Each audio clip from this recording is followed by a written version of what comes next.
प्रदेश के मुखिया सीएम शिवराज सिंह चौहान 10 जुलाई को इंदौर आएंगे, जहां वे लाडली बहनाओं के खाते में योजना की दूसरी किश्त डालेंगे। इसी को लेकर एमपी न्यूज के विशेष संवाददाता युवराज सिंह पुरावत से खास बातचीत करते हुए आईडिया अध्यक्ष जयपाल सिंह चावड़ा ने बताया कि इंदौर की लाडली बहनें अपने लाडले भाई सीएम शिवराज सिंह चौहान के स्वागत के लिए तैयार हैं, जहां सभी बहनों के खाते में योजना की दूसरी किश्त डाली जाएगी। देखिए ये एक्सक्लूसिव बातचीत। मध्य प्रदेश में विधानसभा चुनाव काफ़ी नज़दीक है। ऐसे में दोनों ही पार्टियां कांग्रेस और बीजेपी अपनी अपनी तैयारियों में जुट गई हैं। इस वक्त हमारे साथ मौजूद हैं बीजेपी के कद्दावर नेता जयपाल सिंह चावड़ा जी। अध्यक्ष जी, अब कुछ ही माह बाद विधानसभा चुनाव है। ऐसे में चुनावी रण में उतरने के लिए बीजेपी कितनी तैयार है? भारतीय जनता पार्टी अपने संगठन के बल पर हमेशा चुनाव लड़ती आई है और आज हर बूथ पर यहाँ कार्यकर्ता तैनात है।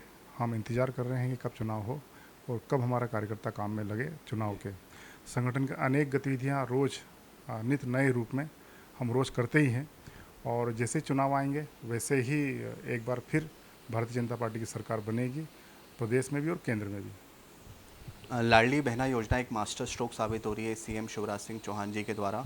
ऐसे में क्या लगता है आपको, काफ़ी महिलाएं भी लाभान्वित हो रही है लाडली बहना योजना से, अब दूसरी किश्त भी डलने वाली है, किस तरीके से देखते हैं आप? देखिए, आप भी समझ रहे हैं, देख भी रहे हैं, सारी जनता देख रही है। माननीय मुख्यमंत्री जी ने 1,25,00,000 बहनों को ये लाभ दिया है। यह उनकी संवेदनशीलता है बहनों के प्रति। और आज हमारे पास एक ऐसे मुख्यमंत्री हैं जो बच्चे से लेकर वृद्ध तक और लड़कियों से लेकर बहनों तक हर किसी की बराबर चिंता करते हैं और उसका यह एक प्रतीक स्वरूप है कि इन बहनों को उन्होंने 1,000 रुपये की राशि प्रति माह खाते में केवल बोला नहीं है, उन्होंने जमा कराया है। और जमा कराने के साथ साथ अपने हाथों से हर माह पिछले दिनों उन्होंने जारी किया था और इस बार फिर इंदौर से जारी कर रहे हैं। तो हम इंदौर वासियों का ये सौभाग्य है और मैं सभी बहनों से आग्रहपूर्वक निवेदनपूर्वक ये कहना चाहता हूँ कि वे कार्यक्रम में अवश्य पधारें और माननीय मुख्यमंत्री जी का वहाँ स्वागत करें, अभिनंदन करें। अपने लाडले भाई यदि आ रहे हैं तो हम सबका दायित्व है और रक्षाबंधन का त्यौहार भी नज़दीक है तो अपनी भावनाओं का वहाँ इजहार करें। और निश्चित ही इस योजना से, माननीय मुख्यमंत्री जी की इस योजना से हमारी बहनों को आत्मनिर्भर की एक भावना है वो जागृत होगी, स्वाभिमान जागृत होगा। छोटे मोटे जो खर्चे होते हैं, बच्चों के होते हैं, स्वयं के होते हैं, वो वहन करने की उनमें क्षमता जागृत होगी। साथ ही साथ जो माननीय मुख्यमंत्री जी का विज़न है कि हमारी बहनें धीरे धीरे अपने घर को चलाने में सक्षम हो, ये जो वो चाहते हैं वो करके दिखाया और बहनों को इससे लाभ होगा। लाडली बहना योजना के जवाब में कमलनाथ जी ने नारी सम्मान योजना निकाली है। ऐसे में क्या लगता है आपको, क्या ये चुनावी शगुफा साबित होगा या वाकई में इससे चुनाव पर असर पड़ेगा?